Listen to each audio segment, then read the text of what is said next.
This is the Severn, Britain's longest river. It gathers 2,500 feet up in the Welsh mountains and sets off on a 200-mile journey to the coast, where it flows through the largest estuary in Britain into the Atlantic Ocean. The waters may look calm, but in fact they are some of the most active on Earth. Twice a day, the Atlantic tides gather at Lundy Island, which marks the eastern edge of the vast ocean, and rush into the estuary. When they reach the confines of the Severn banks, the water level rises by as much as 50 feet. Only in the Bay of Fundy on Canada's east coast is the tidal range greater. At certain times of year, the incoming tides meet the flow of the Severn, forcing it back and sending a 6-foot-high tidal wave surging upriver. Near to the mouth of its estuary, the Severn is joined by the River Avon, whose deep, winding gorge provides further evidence of the area's vast tidal range. At low tide, the river is reduced to a comparative trickle, revealing the vast expanse of its mud flats. A few miles upriver, the Avon is joined by the River Frome, and at the confluence of the two stood a semi-island of land that would play a starring role in the development of world history. The Romans were the first to exploit the Avon as a natural port. The River Severn was the frontier of Roman Britain, and the garrisons that manned the border were supplied from a little harbour they built on the Avon at Sea Mills. The remains of a Roman villa stand nearby. Roman occupation of Britain came to an end around 410 AD, and soon Anglo-Saxon tribes from Germany were invading a weakened island. In 577 AD, the Anglo-Saxon Chronicle tells of a decisive battle in the West Country between the invaders and the occupying ancient Britons. The Saxons won and captured Gloucester, Cirencester, and Bath. Following their victory, the Saxons continued to push westwards, forcing the Britons across the Severn and into Wales. When the Saxons came to the confluence of the Frome and the Avon, they quickly realized its potential, both as a natural port and as a settlement that could be easily defended. They established themselves here, overlooking the Avon, built a bridge across its tidal waters, and called their new settlement Brigstow, the place of the bridge. So, what was to become one of Britain's great cities was born. As Anglo-Saxon England took shape and trade developed, the River Severn became one of the most important trade routes in the land. And with the Avon providing safe anchorage, Bristol grew in importance as a port. By the time of the Norman conquest, many of Bristol's merchants had grown wealthy and may have welcomed William the Conqueror's victory, seeing in the Normans a strong government that would bring the stability that was good for trade. William entrusted Bristol to his half-brother Geoffrey Mowbray and appointed a member of the Harding family, who had been prominent here before the conquest, to look after his affairs. By the time of Harding's son, Robert Fitzharding, the family were the richest and most powerful in town. Meanwhile, to secure Bristol for the king, Mowbray built the town's first castle, with its wooden keep overlooking the Avon near to the old Saxon bridge. When Geoffrey Mowbray died, Henry I, who had come to the throne in 1100, gave Bristol to his illegitimate son, Earl Robert of Gloucester. Robert set about rebuilding the castle in stone, and at the same time built St. James Priory. Out of every 10 stones bought from Normandy, 9 were used on the castle and 1 on the priory. The nave of St. James still stands near the horse fair. This is Bristol's oldest surviving building. The castle remained a dominant architectural feature of the town for 500 years, until its demise at the hands of Oliver Cromwell.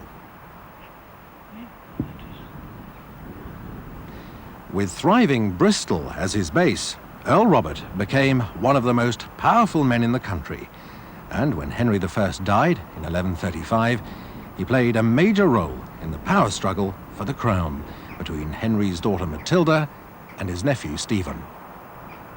Robert championed his half-sister's cause and held the West Country on her behalf, with Bristol as her capital. While England as a whole suffered in the Civil War, Bristol continued to flourish, and in a preview of a trade that would re-emerge centuries later, the town's merchants sold captives of the war into slavery in Ireland, earning Bristol the nickname Stepmother of all England. Peace returned when it was agreed that Stephen would be king and Matilda's young son Henry would succeed him. Henry grew up in Bristol with young members of the Fitzharding family. When Henry II acceded to the throne in 1154, he rewarded Bristol's loyalty with charters of liberty, which gave it more power to control its own affairs. The Fitzhardings were especially rewarded with grants of the Berkeley Estates, 20 miles north of town. Here they built their own castle, from where they tried to exercise their considerable influence over Bristol, beginning centuries of confrontation between Bristolians and the Berkeleys. In the early Middle Ages, it was common practice for the rich and powerful to build churches and monasteries, both as a symbol of their wealth and status, and more importantly, to ensure that no matter what sins they committed in this life, they would be forgiven in the next. In those days, the wealth of a town was reflected in both the number and the architecture of its religious institutions.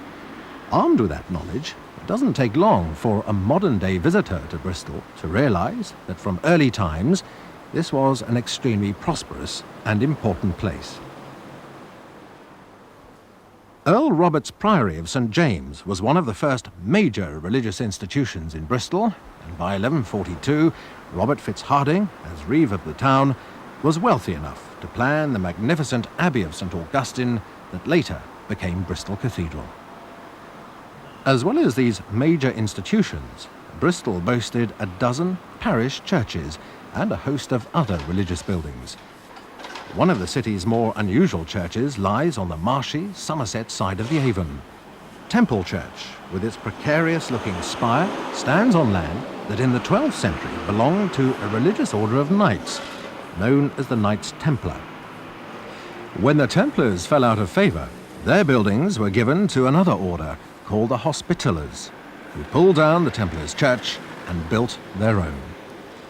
Unfortunately, the Hospitallers failed to allow for the marshy ground, and subsidence has created the tilted spire that has become one of Bristol's landmarks. A short distance from the Temple Church is Bristol's grandest and one of Britain's most spectacular parish churches, St. Mary Redcliffe, named after the red cliffs of the Avon Gorge. The oldest part of the building we see today is the North Porch, which dates from 1180 and once housed the shrine of the Blessed Mary of Radcliffe, where seafarers came to pray before and after their voyages. The church was added to and maintained over the centuries by successive Bristol merchants.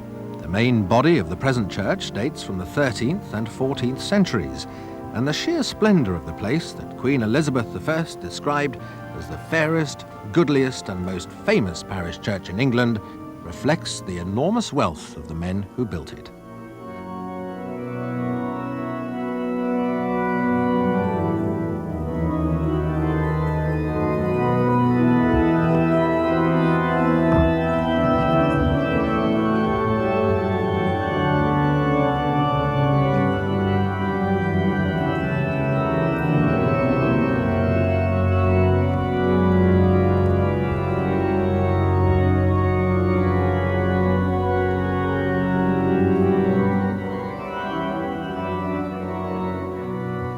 While church spires were springing up all over Bristol, the docks that were financing their construction continued to thrive. By the middle of the 13th century, though, the mud wharves around Bristol Bridge were proving inadequate for the volume of ships wanting to use them, and an ambitious plan was laid to divert the course of the River Frome. Work began in 1240 on what in those days was a major piece of civil engineering, involving an 800-yard-long, 40-yard-wide trench that took the Frome from here, at the bottom of Broad Street, opposite St. John on the Wall, through the marsh next to St Augustine's Abbey to join the Avon here, about half a mile downstream from the original junction of the two. This allowed the construction of a new quay called Broad Quay that could handle the required volume of shipping. At the same time, Bristol Bridge was rebuilt just downstream from the original Saxon bridge. By the middle of the 14th century, Bristol was Britain's second city, and in 1373, Edward III granted a charter that made it a county and extended its boundaries to include Clifton, Kingsdown, the course of the River Avon to the sea, and the Channel as far as Steepholm. Despite its importance and new status, the town of Bristol covered an area of just about 1/8 of a square mile and was contained by a defensive wall, with much of the land outside owned by the church. The medieval town comprised 4 main streets: Corn Street, Wine Street, High Street, and Broad Street. The area contained by the wall extended from the end of Corn Street along Wine Street to Newgate, where a prison was later built, and the other way from St Nicholas Church at the bottom of High Street to St John's Gate in Broad Street. St John's, with its statues of Brennus and Belinus, legendary founders of Bristol, is Bristol's only remaining medieval gate and supports the steeple of the aptly named St John on the Wall. Another gate once stood next to St Nicholas Church. Visitors would cross the bridge, that was then lined with shops and houses, and enter Bristol through St Nicholas Gate, paying tolls on any goods they had for sale. Once inside, most would make their way to the High Cross, that was constructed here at the junction of the town's 4 main streets to celebrate the 1373 Charter. This was the hub of medieval Bristol, around which the lives of Bristolians, rich and poor, revolved. Market stalls lined the narrow streets, selling all kinds of goods and livestock. Among the stalls, friars preached in competition with the shouts of the street traders. Important executions were carried out here, while lesser criminals were locked in the pillory in Wine Street to be pelted with rotten fruit. Further down Wine Street, more entertainment was available, as women suspected of witchcraft were strapped into the ducking stool and dipped in the castle moat. The population of medieval Bristol was approaching 15,000, and the old town walls were bursting at the seams, struggling to contain the seething mass of humanity within. Space inevitably was at a premium, and while at street level room had to be left for people and carts to pass, no such restriction applied above, and houses stretched out to each other, blocking out the daylight and adding to the claustrophobia. In a few places, the town did actually spill over the wall, but even then, space was restricted. Christmas steps and the area around, not far from St John's Gate, provide another glimpse of a not quite lost Bristol.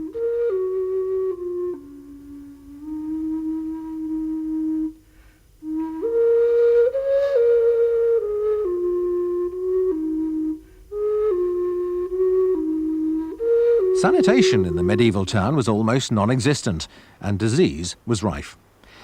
In 1348, the Black Death wiped out up to 40% of the population. But despite its problems, Bristol continued to prosper, with the diversion of the Frome providing excellent anchorage for ocean-going ships from Southern Ireland and the French ports around Bordeaux. By the early 15th century, Bristol was the country's largest port after London, and wealthy merchants like William Canning, whose family spent fortunes on St Mary Redcliffe, were the major force in town. A group of the most powerful Bristol merchants formed the Society of Merchant Venturers, and the stage was set for an era that would change the world map and ultimately the whole course of world history, the Golden Age of Discovery. Bristol was on the western edge of civilization, which then centered around the Mediterranean, where rich spices and silk could be bought from the east. In those days, land travel was slow, tortuous, and very dangerous, but merchants knew that if they could reach the eastern markets, fortunes could be made. The idea was beginning to form that the eastern lands of Cathay could be reached by sailing west. What they didn't realize, of course, was that the huge American continent stood in the way. Bristol sailors knew more about the mysterious Atlantic than anyone. They had for some time traded in cod with Iceland, and there had heard tales from old Norse sagas of a fabled land to the southwest of Iceland. The idea of reaching Cathay by sailing west possessed a young Italian called John Cabot. Given his obsession and Bristol's relationship with the Atlantic, it was no surprise that the two came together. Cabot came to Bristol with his family in 1496, 3 years after Columbus' pioneering voyage to the West Indies had sparked the seafaring world's imagination. Cabot found financial backing from Bristol merchants and support from Henry VII, provided he sailed north of Columbus's route for fear of upsetting the Portuguese.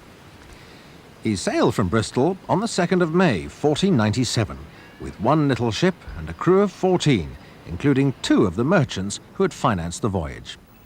There was great excitement on the 24th of June when the crew sighted land. Was this the eastern land of Cathay, where the little ship could be filled with a precious cargo of spices and silk? Excitement soon turned to disappointment when they landed and found a land of small native settlements on the edge of a dense forest. They returned to the ship and sailed north for a while before returning home. The voyage wasn't a total failure, as they discovered the fishing grounds of Newfoundland. But Cabot had not achieved his goal. He puzzled over Marco Polo's descriptions of the East and decided he must have landed north of Cathay in the land of the Great Khan. He prepared to sail again, and on the 5th of May, 1498, he left Bristol with 5 ships and provisions for a year.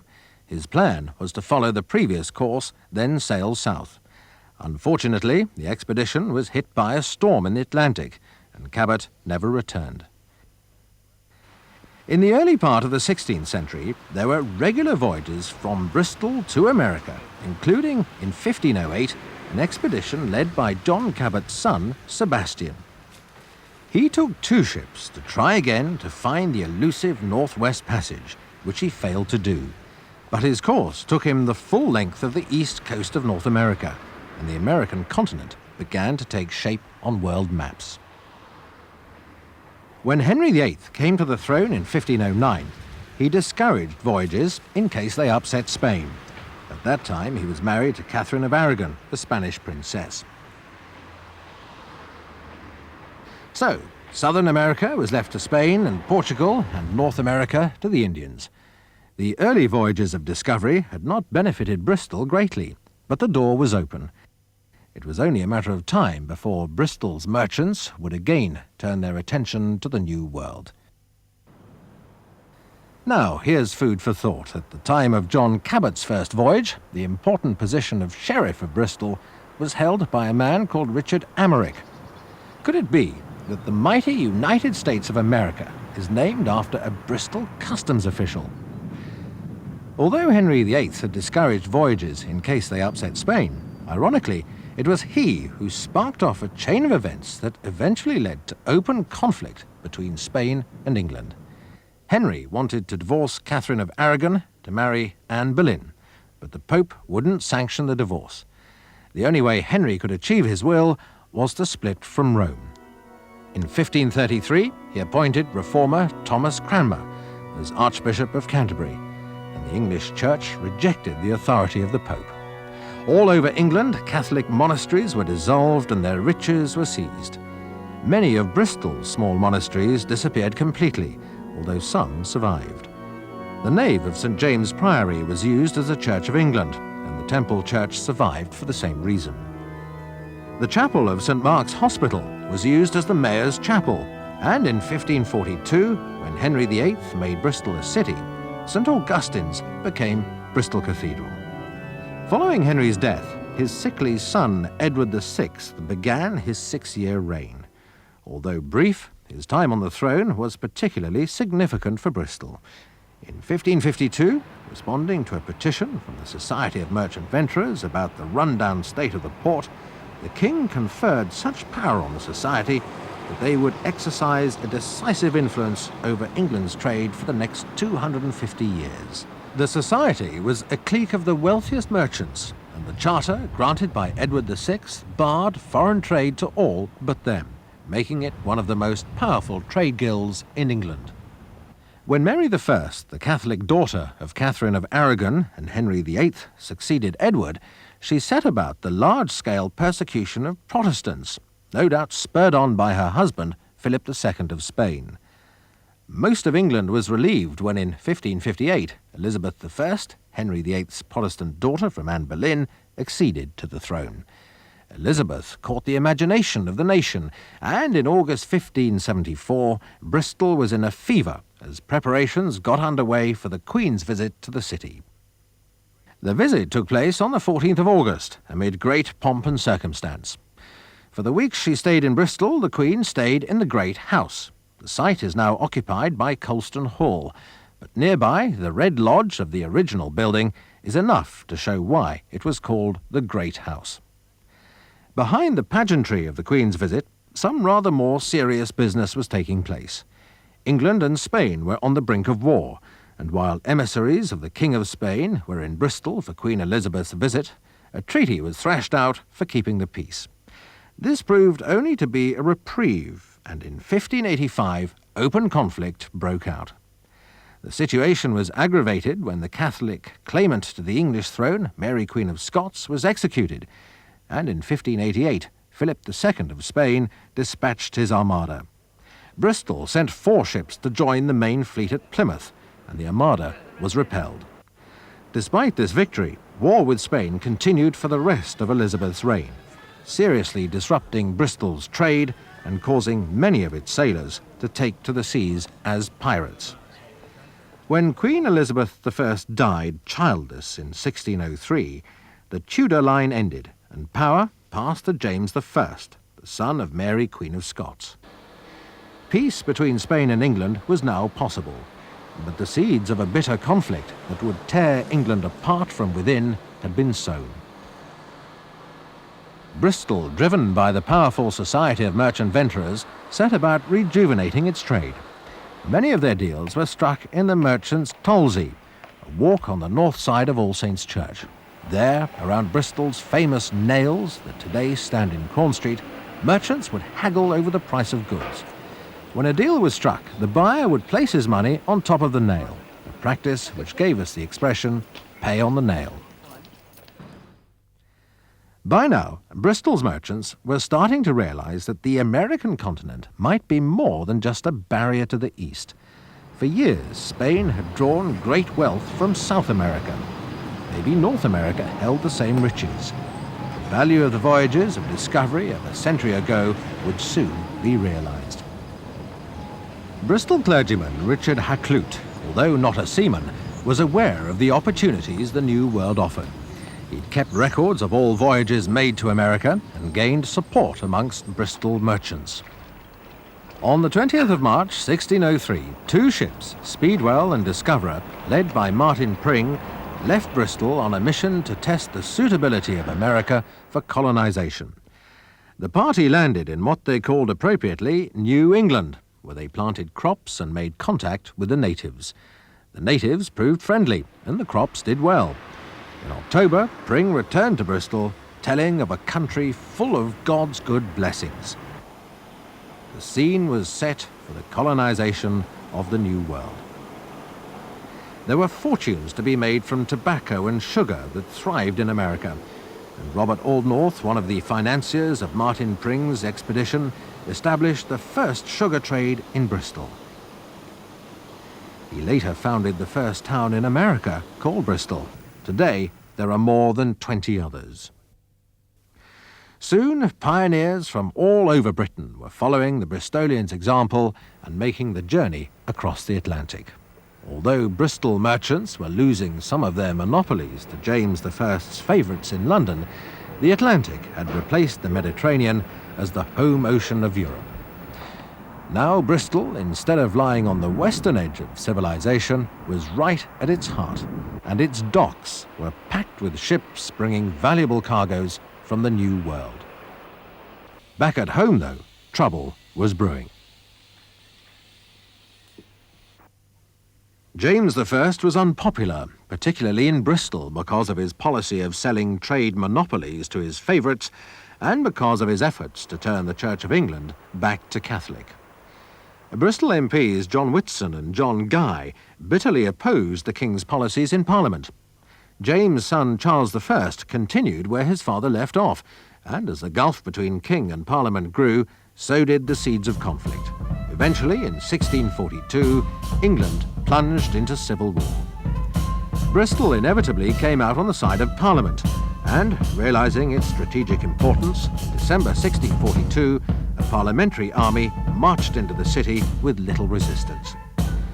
With all English ports now in Roundhead hands, the King had no way of getting supplies in.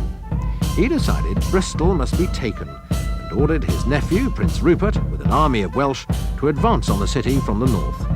From the south came Hopton and his Cornishmen.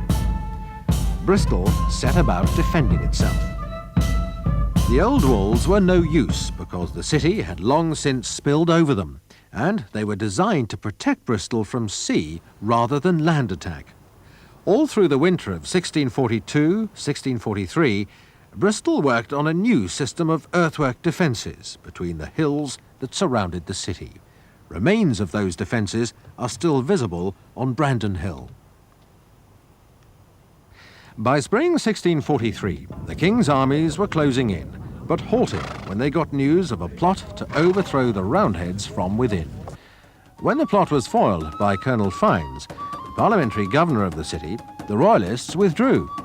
This was only a temporary reprieve, though, and on the 23rd of July 1643, Rupert returned with a 22,000-strong army. Bristol's defence force numbered just 2,200. Rupert camped at Westbury and on Sunday, the 24th of July, went to morning service at Clifton Parish Church. While in Bristol, the little band of Roundheads pondered their fate. They didn't have to wait long. On Monday, the 25th, the Royalists began to soften up the city with cannon fire.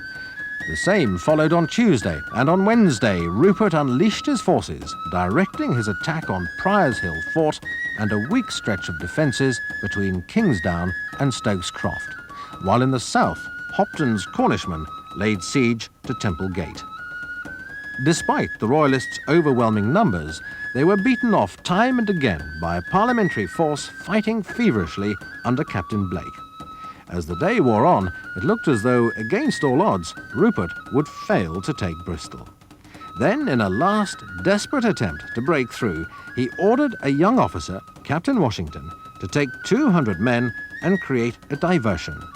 Washington took his men to a dip between Brandon Hill and Windmill Hill, and here broke through in what became known as Washington's Breach.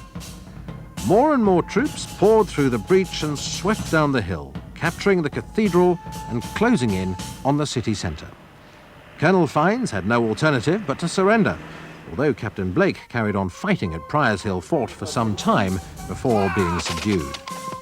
The Royalists had suffered heavy losses in what should have been a simple victory, and in revenge went on the rampage, inflicting misery on the inhabitants for their insurrection. That misery was compounded when plague raged through the city in the winter of 1644. Bristol had to be cut off from the surrounding countryside, and the unusually named Pitch and Pay Lane beyond the Downs serves as a reminder of how total the suffering of Bristolians was during that terrible period.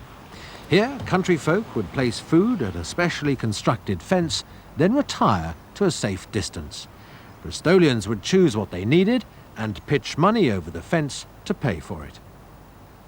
Bristol was finally taken back by the parliamentarians under Oliver Cromwell on the 10th of September 1645. Prince Rupert, who'd remained as governor, was allowed to leave with the whole population turning out to jeer him. Cromwell ordered the castle to be destroyed in case it was used by rebels as defence against him, and Bristolians were happy to assist with the demolition, using the stone Earl Robert had shipped from Normandy 500 years earlier to build houses for themselves. Charles I surrendered in 1646, But unrest in England continued under Oliver Cromwell until 1660, when Charles II was restored to the throne. One of those instrumental in the restoration was a Bristol admiral, Sir William Penn. As a reward, he was promoted to Commissioner of the Navy. When he died and was laid to rest in St Mary's Redcliffe, he was owed large arrears of salary. His son, also called William, had joined the religious pacifist sect of Quakers, who had built a meeting room in the garden of the Old Dominion Friary, hence the name Quakers Friars. In 1681, King Charles paid off Admiral Penn's salary arrears posthumously by granting his family 47,000 acres of land in America. The younger William Penn used his share to escape the persecution of Quakers in England and established the model of political and religious freedom that became Pennsylvania. In Bristol, the restored stability brought a steady increase in trade, and prosperity returned. Once again, the port was alive and bustling, with ships plying their trade back and forth across the Atlantic. Bristol merchants also began to show an interest in the sugar plantations of the West Indies, which in terms of travelling time in those days were nearer than the north and east of England. Sugar was a labour-intensive industry, and large profits depended on cheap labour. The native West Indians were unsuitable for long hours in the plantations, and since the time of the English Civil War, Dutch traders had been supplying slaves from Africa. Bristol's Society of Merchant Venturers, never slow to take up new opportunities, saw the huge potential profit in the slave trade, and by 1709, 57 ships from Bristol were engaged in slaving. The ships would leave Bristol for the Guinea coast of Africa, laden with cloth, pistols, and other goods, to exchange for Negroes who'd been snatched from their villages, often by local chieftains happy to cash in on the lucrative trade. The human cargo was crammed into a space between decks often no more than 3 feet high, and there they stayed for weeks on end until they reached their destination. The only escape was death, and many took that option. Once in the West Indies, the survivors were sold at auction. Depending on their sex and condition, slaves fetched around £30 each, and when you consider that a large ship could carry up to 500, even allowing for a third lost in transit, the profit was huge. With the holds now filled with sugar, rum and tobacco, the ships returned to Bristol to start all over again. As well as being highly profitable in itself, slaving brought a boom in other trades like wool, iron and brass, whose products were in demand to exchange for Negroes. There were few in Bristol that didn't benefit. During the 18th century, the city's population doubled to 40,000, and its new prosperity began to show in its architecture. Grand buildings like the Corn Exchange changed the appearance of the old medieval heart of Bristol around the High Cross, although the traditional market stayed on.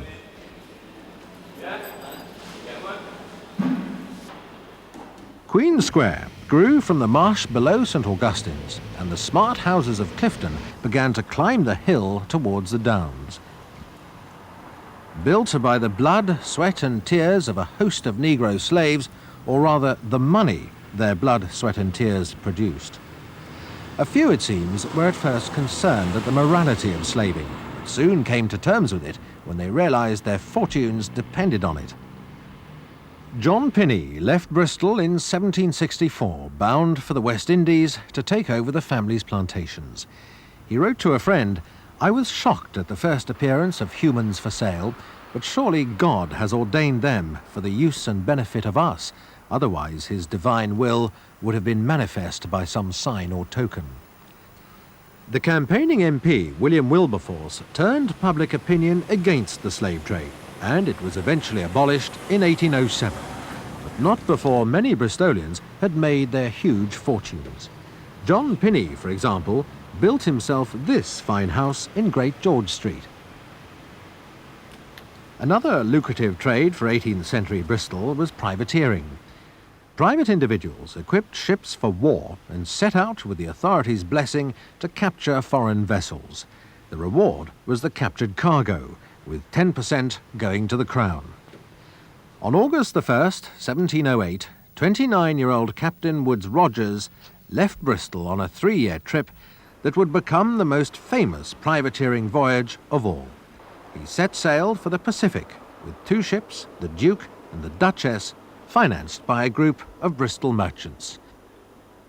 On January the 11th, 1709, after a few minor successes, Woodes Rogers put into the island of Juan Fernandez to refit and pick up fresh water.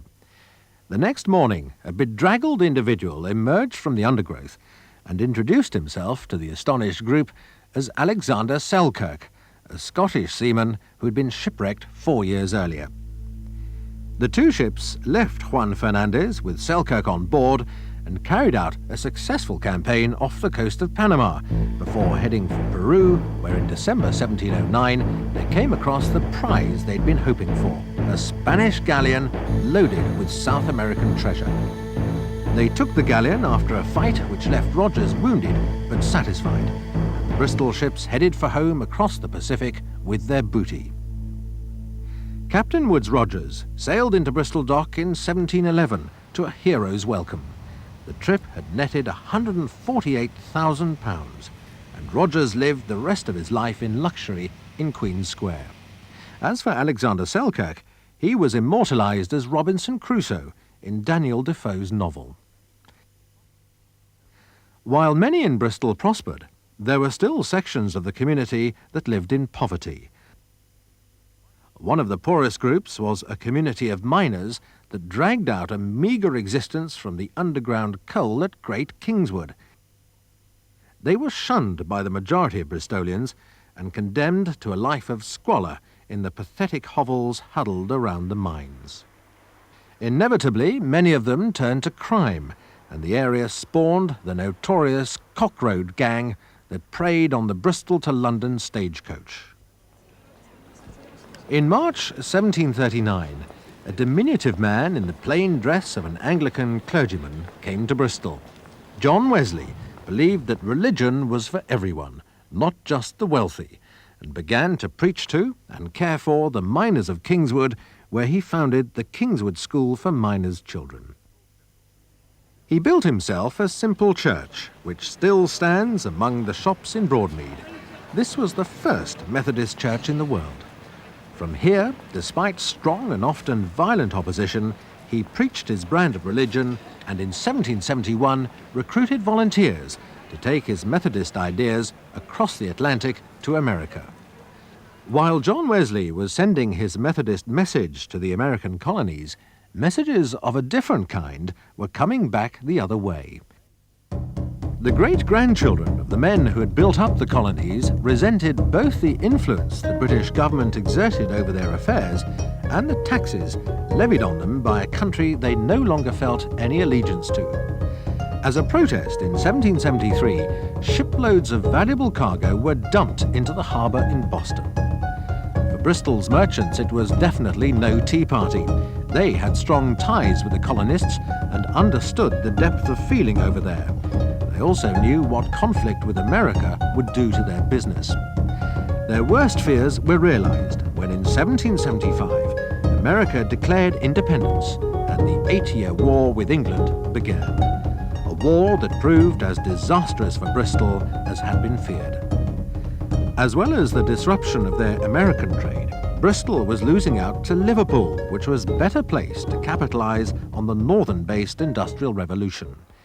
To compound the problems the city faced, larger new ships found the Avon Tides difficult to negotiate. In 1804, work started on a new dock that would hopefully enable Bristol to recapture some of its lost trade. The scheme involved diverting the tidal flow of the Avon through a new cut from Brislington to Hot Wells. It's named after a hot, healing spring that bubbles through the mud of the Avon floor. A great loop of the old Avon was then locked off and a floating harbour built on the now stable waters. The new docks were kept topped up by a feeder canal. Although Bristol docks could now handle the large ships necessary for its survival, the new lock at the entrance soon presented the city with an unforeseen problem.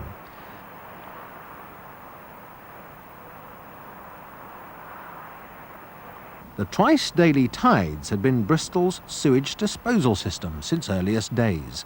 The harbour was an open sewer for a population now approaching 100,000. With its natural flushing system now blocked, the stench became unbearable, and the dock company were forced to take action. The best they could come up with was a pipeline across the city which took the sewage into the new cut. All this achieved was to transfer the smell to Bedminster, whose unfortunate residents had to endure it until into the 20th century. Although Bristol's docks were now greatly improved, with no efficient means of overland travel linking the city to the industrial north, it was still losing out to Liverpool. In 1801, a Scotsman with business interests in America settled in Bristol. John Macadam had some interesting theories for improving road surfaces and persuaded the Bristol Turnpike Trust to give his ideas a try, arguing that better roads would benefit trade. By 1820, the streets in and around Bristol were the envy of Britain, thanks to the Scotsman. For a short time, Bristol coaching inns like the Bush in Corn Street enjoyed a period of glory. Macadam was also interested in the new idea of railways and had begun to survey a line linking Bristol with London. His line was never started, and the honour of building Bristol's first railway went to a young man who was to become one of the most famous engineers of all time, Isambard Kingdom Brunel. Brunel had been working with his father on a tunnel under the Thames, but the work had taken its toll on his health, and in 1830 he came to Bristol to recuperate. Early in his stay, he learned of a competition to design a bridge that would enable wealthy Clifton residents to cross to the Somerset side of the Avon without going into town. His plan was to suspend a bridge across the gorge, eliminating the need for expensive piers. The citizens liked Brunel's idea, but were concerned at the massive 916 feet span it required. So they called in the eminent engineer Thomas Telford for his opinion. Telford advised that Brunel's bridge would collapse in a high wind and prepared a plan of his own. This required huge pillars stretching up from the bottom of the gorge and made the project so expensive it was totally impractical. The Bridge Committee turned back to Brunel and approved a modified plan of his suspension bridge. With great excitement, work started in June 1831, then stopped to Brunel's great disappointment due to lack of funds. Despite this setback, he was beginning to make a name for himself as an engineer and was commissioned to solve the problem of silting up of the docks. This he achieved successfully, and shortly afterwards a group of Bristol businessmen, led by Thomas Guppy, commissioned him to build a railway linking London and Bristol. To take the line down to Bath, Brunel designed the Box Tunnel, which was forced through the rock using gunpowder and muscle, and at the expense of 100 lives. Nevertheless, the line was eventually completed in June 1841 with a magnificent station built on land once owned by the Knights Templar, hence its name, Temple Meads. At first, Bristolians were nervous of the tunnel that had already cost so many lives. Some would get off at Bath, take a coach to Corsham and rejoin the train just to avoid the dreaded tunnel. The opening of the new line to London also presented another problem. Back in 1841, Bristol time was 11 minutes ahead of Greenwich Mean Time, and timetables were in Greenwich Mean Time, but a simple solution was found. Another minute hand was added to the Corn Exchange clock and set 11 minutes fast to ensure that Bristolians didn't miss their train. While the Great Western Railway was under construction, Brunel had joked with Guppy about extending the Great Western Line with a steamship from Bristol to New York. The idea captured Guppy's imagination, and before long he had Brunel working on the Great Western steamship that would be the largest vessel afloat, and despite doubts from some quarters that a ship couldn't carry enough coal to travel so far on steam, work was soon underway in Patterson's boatyard. Not wishing to be outdone, both Liverpool and London planned rival schemes, but Bristol had a head start, and while the finishing touches were being made to the Great Western, London, in a desperate attempt to steal Brunel's thunder, chartered a much smaller steamship, the Sirius. On the 8th of April 1838, the mighty Great Western steamed into the Bristol Channel, bound for New York. Sirius had sailed from Cork 4 days earlier, and at noon on the 23rd of April limped into New York harbour, burning furniture to complete the trip. There were no such problems for Brunel's ship, and just 3.5 hours later, with coal to spare, she steamed proudly in to a tumultuous reception. A journey that used to take 6 or 7 weeks now took 2. To New Yorkers, the old country now seemed much nearer, and new trade opportunities opened up. It was Liverpool, though, that took the initiative, and with 4 ships built by Samuel Cunard, won the valuable mail contract with America. But Bristol and Brunel weren't finished. Plans were laid to build a revolutionary ship. The Great Britain would be the first ship in history to be made of metal instead of wood, and driven by a propeller instead of paddles. Bristolians marvelled once again at the new giant taking shape in the specially built Wapping Dock. On the 19th of July, 1843, 30,000 people turned out on Brandon Hill to see Prince Albert launch the Great Britain. Albert proposed the health of the mayor and prosperity to the city and trade of Bristol. Toasts were drunk, cannons fired, and the whole of Bristol cheered as their monster slid into the River Avon. The jubilation soon turned to despair with the realization that the docks that were crucial to the prosperity and trade of Bristol were hopelessly inadequate for the new giants of the steam age that ironically Bristol itself had developed. The Great Britain simply couldn't get through the Cumberland Basin entrance. It finally escaped after alterations to the locks on the spring tide of December the 12th, 1844, never to return to Bristol as a working ship. She ran from Liverpool as a passenger liner, firstly to America, then for 25 years to Australia, before ending up as a floating warehouse in the Falkland Islands. In 1970, the Great Britain was rescued and brought back to Bristol, where it's being restored, and now rests where it was built, open to visitors.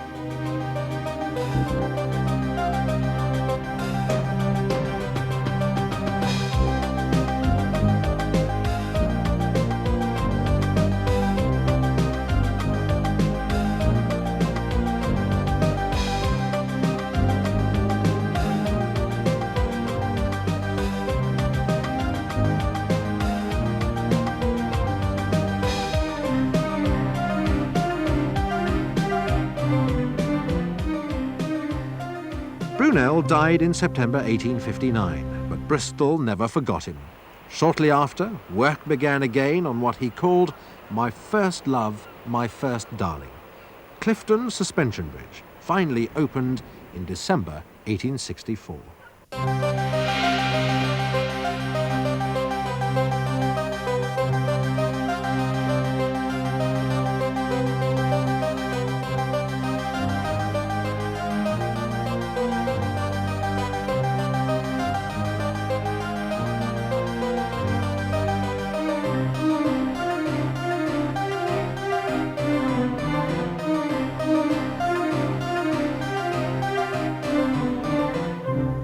The problem Bristol now faced was what to do about the problems SS Great Britain had highlighted.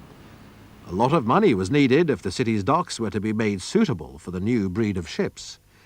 The wealthy residents of Clifton, few of whom now depended on trade, argued that the cost involved would be ruinous, while the merchants down the hill insisted that if steps weren't taken, the city would be ruined anyway. In 1863, the merchants took the bull by the horns and built 2 new docks at Portishead and Avonmouth. Liners once again began to use the Bristol Channel, and the city thrived once more. Determined that the mistakes of the past wouldn't be repeated, Bristol laid plans for a great new dock that would take the largest ship that could be built and offer the very best facilities. On the 9th of July 1908, 10,000 children waited on Durham Down to welcome King Edward VII to open the new dock. Royal Edward Docks proved immediately successful. The city expanded faster than ever, and the Edwardian era brought a new prosperity to Bristol. On the 15th of November 1910, Bristol's attention was diverted from the waterways to the air. Sir George White, who had made a fortune by starting tram services in Bristol and elsewhere, was fascinated by the newfangled flying machines being developed in America and France, and had decided to break into this new field. He set up a small factory in the tram terminus at Filton and soon produced the first of his Bristol box kites.